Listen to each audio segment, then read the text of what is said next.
Pernahkah kau bertanya, siapa yang sebenarnya melihat melalui matamu?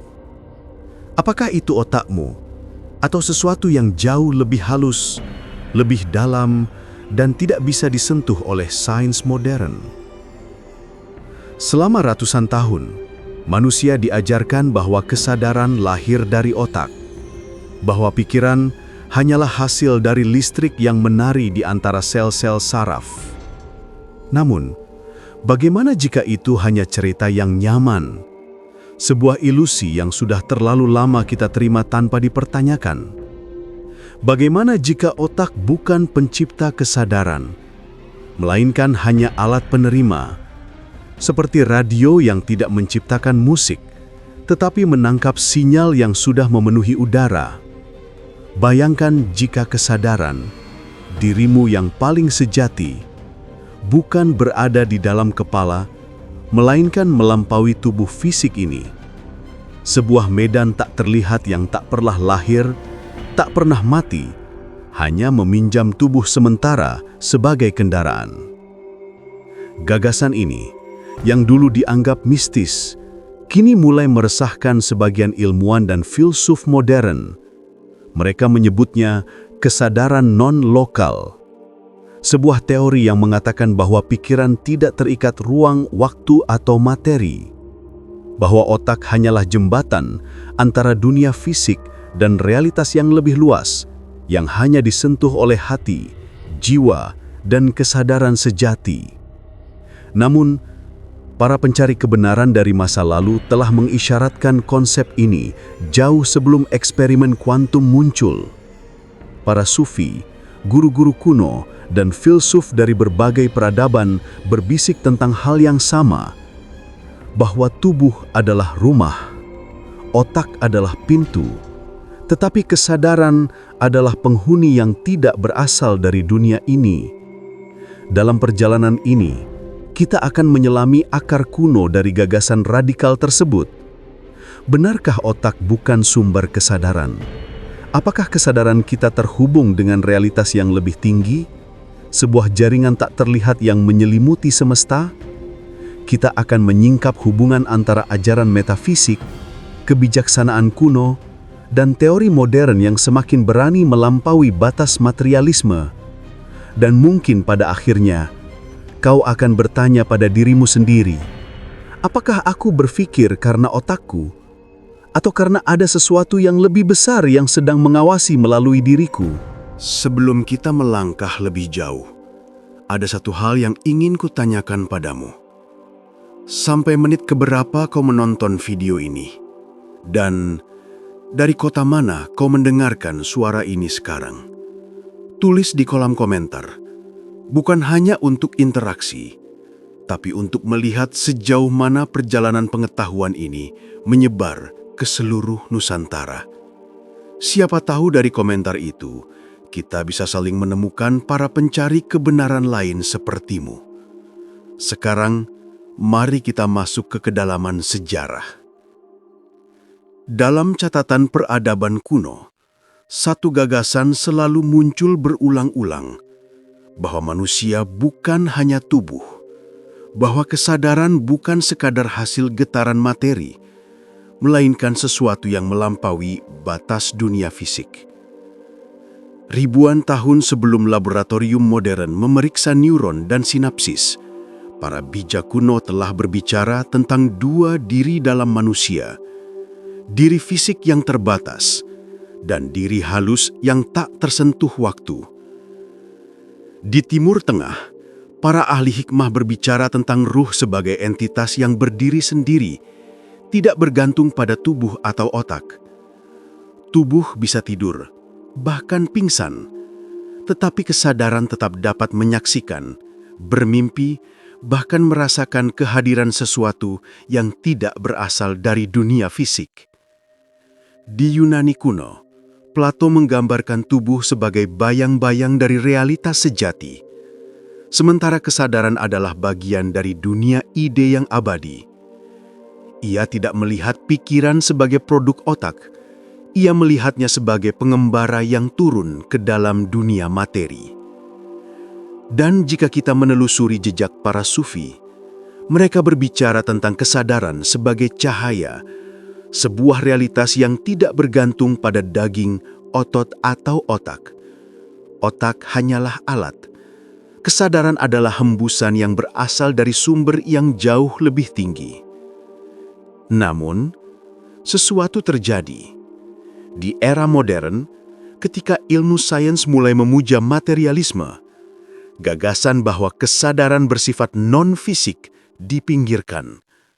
Manusia diajarkan bahwa hanya yang dapat ditimbang dan diukur yang dianggap nyata. Kesadaran pun disemperti menjadi aktivitas listrik dalam otak. Tetapi, ada satu masalah besar. Meski ilmu saraf telah memetakan hampir seluruh struktur otak, mereka masih belum bisa menjawab pertanyaan paling mendasar. Bagaimana materi menghasilkan pengalaman batin? Bagaimana kumpulan atau menciptakan rasa cinta, ketakutan, mimpi, doa, intuisi, dan kesadaran diri? Tidak ada yang bisa menjelaskan itu. Dan karena itulah, banyak ilmuwan mulai kembali menghidupkan gagasan kuno yang dulu dianggap mistik. Gagasan bahwa otak bukan penghasil kesadaran, otak hanyalah alat. Kesadaran adalah entitas mandiri. Dan inilah yang akan kita kupas lebih dalam. Bagaimana teori-teori modern mulai berpadu dengan kebijaksanaan kuno, dan mengapa pengetahuan ini pernah ditutupi, disalahpahami, bahkan dianggap terlarang. Sebelum kita masuk ke inti pembahasan, izinkan aku membisikkan satu hal sederhana. Tenangkan dirimu sejenak. Tarik napas perlahan dan hembuskan pelan-pelan. Karena apa yang akan kau dengarkan setelah ini bukan sekadar informasi. Ini adalah pengalaman. Sebuah perjalanan batin yang akan jauh lebih jelas apabila pikiranmu tenang dan hatimu terbuka. Biarkan matamu terfokus, telingamu peka, dan biarkan seluruh perhatianmu tetap menetap di sini. Jika ada suara di sekitarmu, biarkan ia menjauh. Jika ada keresahan, biarkan ia melebur. Untuk beberapa menit ke depan, yang ada hanyalah kau dan suara ini. Sekarang, mari kita lanjutkan. Jika otak bukan sumber kesadaran, lalu apa sebenarnya peran otak? Untuk memahami ini, kita harus melihatnya dari perspektif yang lebih luas. Perspektif yang selama ini disembunyikan oleh batasan cara berpikir modern.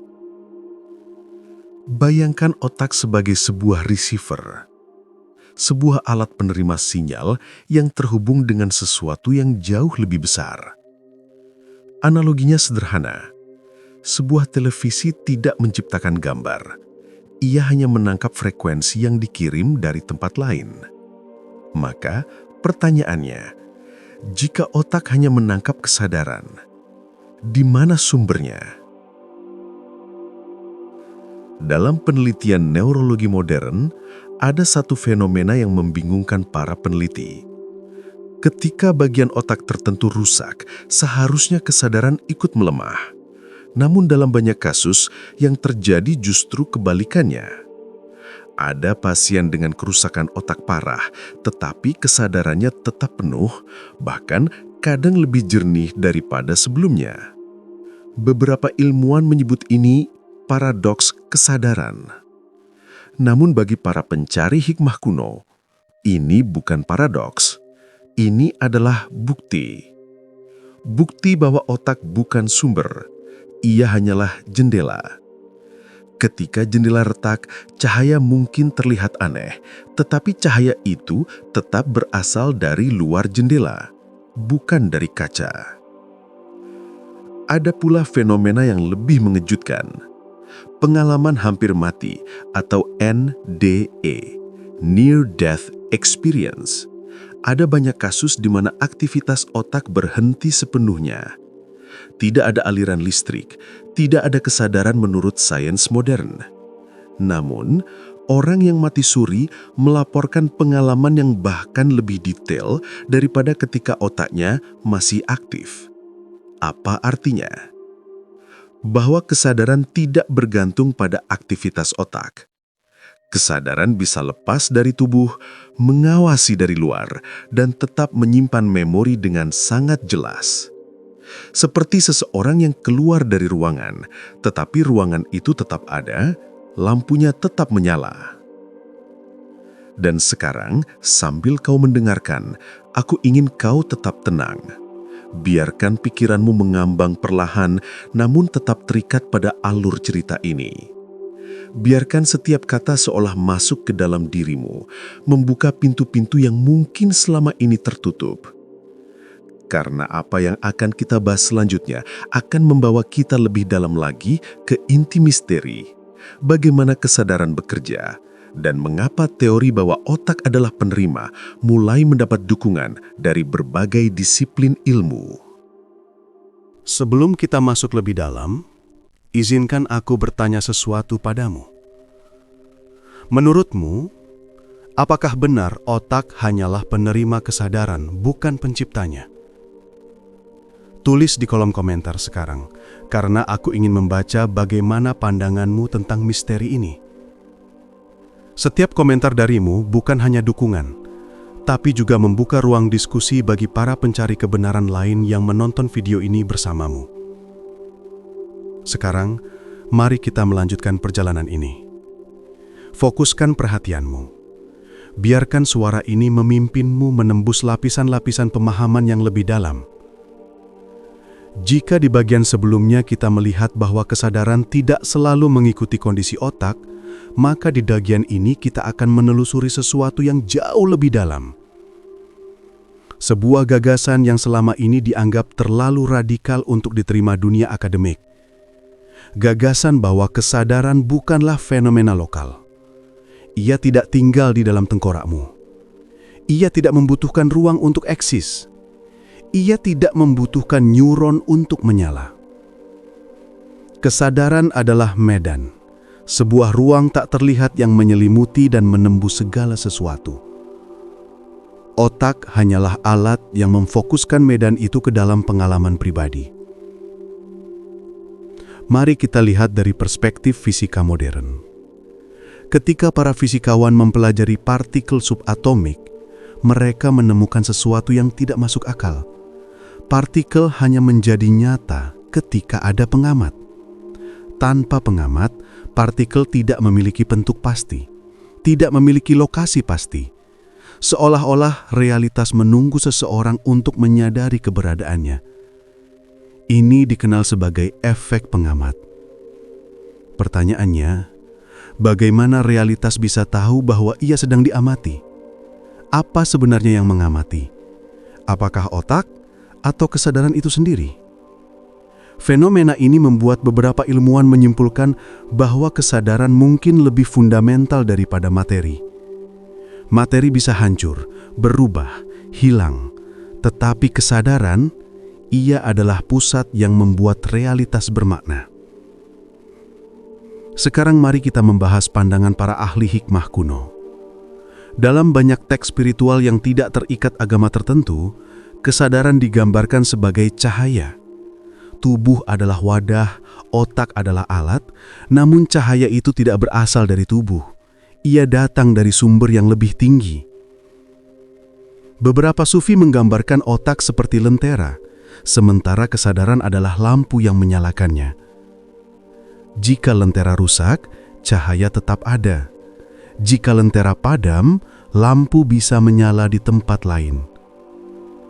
Sebuah metafora yang indah dan anehnya beresonansi dengan temuan riset modern.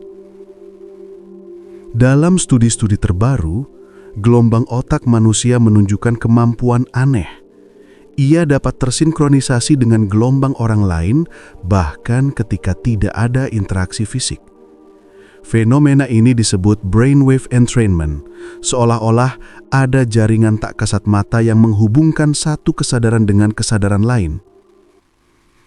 Jika benar kita terhubung secara halus, maka bukankah masuk akal bahwa kesadaran bukanlah individu terpisah, melainkan bagian dari satu kesadaran yang lebih besar, seperti ombak di lautan, tampak terpisah, padahal semuanya berasal dari air yang sama. Dan saat kau mendengarkan ini, biarkan tubuhmu tetap rileks, pikiranmu tetap terbuka, dan perhatianmu tetap menetap pada kata-kata yang mengalir. Karena rahasia yang kita jelajahi bukan untuk dikejar dengan logika saja, melainkan untuk dirasakan perlahan di dalam dirimu sendiri. Sekarang, aku ingin bertanya lagi. Menurutmu, apakah kesadaran adalah satu sumber besar yang membagi dirinya kepada setiap makhluk hidup? Tuliskan pandanganmu di komentar. Sekarang, kita telah menembus lapisan-lapisan teori, sejarah, dan misteri. Tibalah waktunya untuk membawa semua ini kembali ke dalam hidupmu. Karena pengetahuan tanpa penerapan hanya akan menjadi serpihan informasi yang mudah hilang. Sebelum kita masuk lebih dalam, jawabkan satu hal sederhana di komentar. Setelah mendengar pembahasan sejauh ini, apakah konsep kesadaran bukan berasal dari otak mengubah cara pandangmu tentang diri sendiri? Aku ingin tahu bagaimana pikiranmu berkembang sepanjang perjalanan ini. Sekarang, rileks jenak. Tarik napas perlahan dan biarkan otot-otot tubuhmu melembut. Apa yang akan kau dengarkan berikutnya akan terasa jauh lebih kuat ketika tubuh dan pikiranmu dalam keadaan tenang. Jika kesadaran bukan berasal dari otak, jika dirimu yang sejati adalah sesuatu yang melampaui materi, maka itu berarti satu hal yang sangat penting. Kau jauh lebih besar daripada yang kau pikirkan. Selama ini kau mungkin melihat dirimu melalui batas fisik, kelelahan tubuh, tekanan pikiran, emosi yang naik turun, ketakutan yang menahanmu, masa lalu yang membayangi.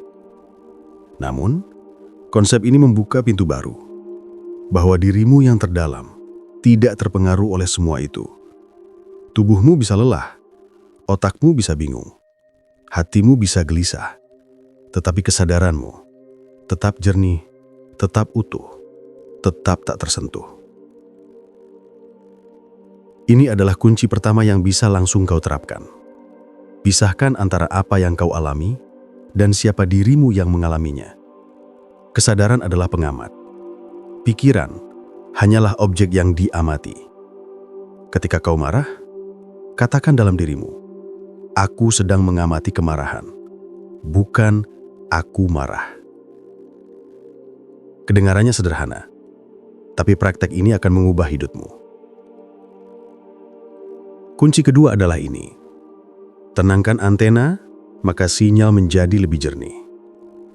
Jika otak adalah receiver, maka kualitas pikiran sangat dipengaruhi oleh keadaan batin.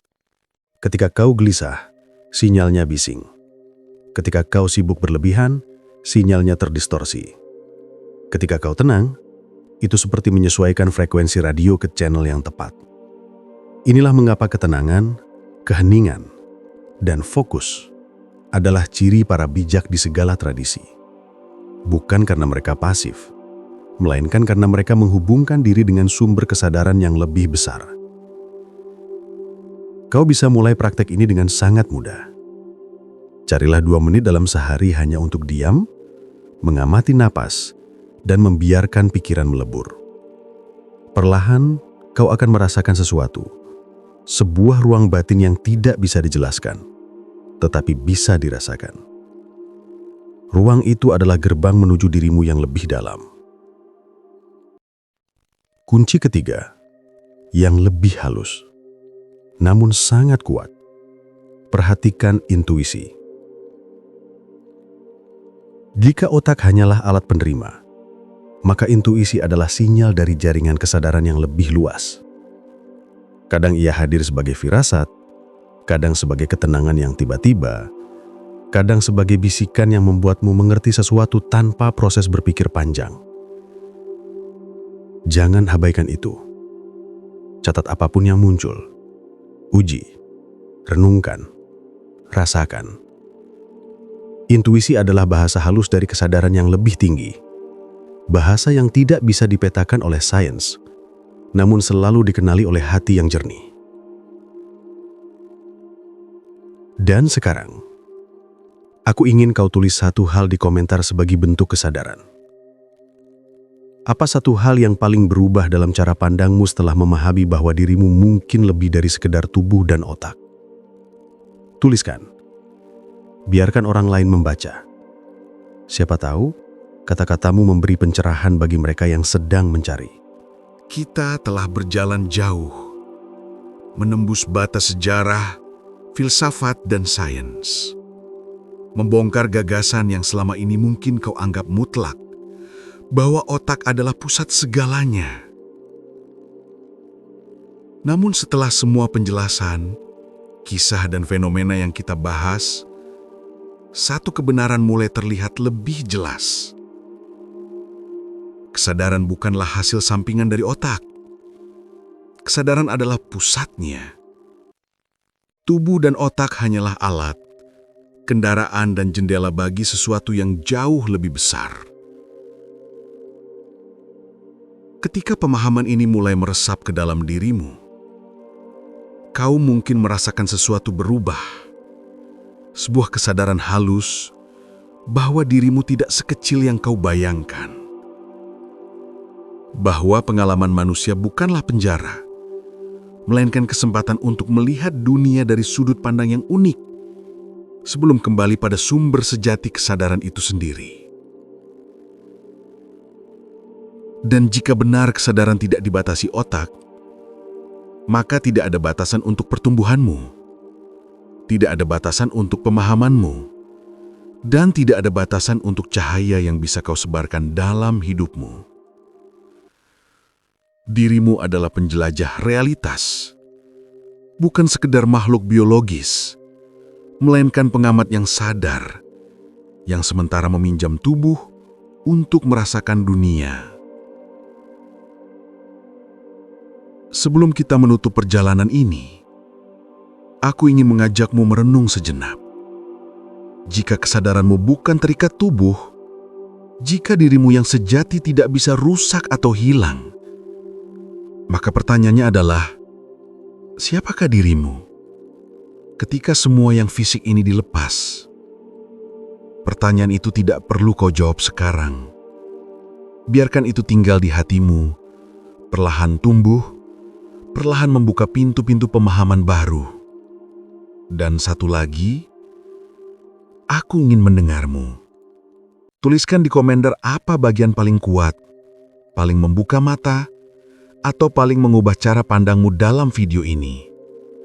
Komentarmu mungkin adalah hal yang akan membantu orang lain menemukan kebenaran yang sama.